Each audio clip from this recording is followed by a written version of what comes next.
టీజీపీఎస్సీను తెలంగాణ జాగృతి నాయకులు కార్యకర్తలు ముట్టడించారు. గ్రూప్ 1 అభ్యర్థులకు న్యాయం చేయాలని, జాబ్ క్యాలెండర్ విడుదల చేయాలని డిమాండ్ చేశారు. దీంతో జాగృతి నాయకులను పోలీసులు అరెస్ట్ చేసి నాంపల్లి పిఎస్ తో పాటు పలు స్టేషన్లకు తరలించారు.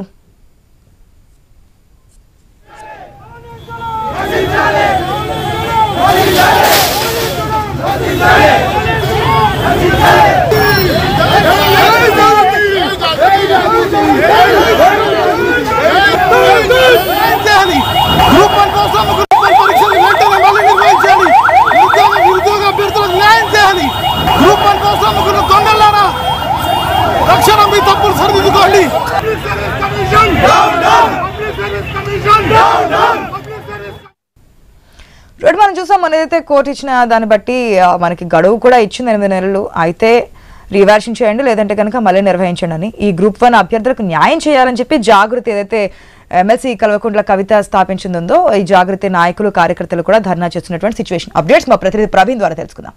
Good afternoon Praveen.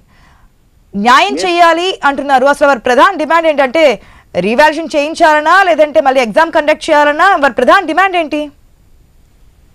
అయితే ఖచ్చితంగా అయితే టీఎస్పీఎస్సీ ఏదైతే హైకోర్టులో తీర్పు వచ్చిన నేపథ్యంలో అయితే రీవాల్యుయేషన్ లేదా రీ ఎగ్జామ్ కండక్ట్ చేసేందుకు 8 నెలల గడువును కూడా ఇచ్చిన నేపథ్యంలో అయితే సింగిల్ బెంచ్ తీర్పునిచ్చిన నేపథ్యంలో దాన్ని సవాల్ చేస్తూ ఏదైతే టీజీపీఎస్సీ ఉందో టీజీపీఎస్సీ మొత్తంగా కూడా సుప్రీంకోర్టు వెళ్లే ఆలోచనలో కూడా ఉన్నట్టుగా తెలుస్తుంది. కాబట్టి ఈ నేపథ్యంలో మొత్తంగా చూసుకుంటే జాగృతి నాయకులు ఎవరైతే ఉన్నారో జాగృతి నాయకులందరూ కూడా ఈరోజు టీజీపీఎస్సీ కార్యాలయాన్ని ముట్టడికి పిలుపునిచ్చారు. ఈ నేపథ్యంలో మొత్తం చూసుకుంటే పేపర్ని ఛాలెంజ్ చేసి డివిజన్ బెంచ్ కి వెళ్తారు.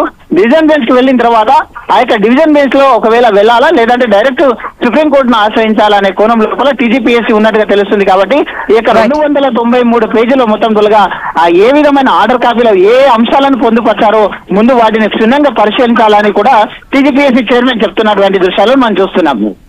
Right Praveen, thanks.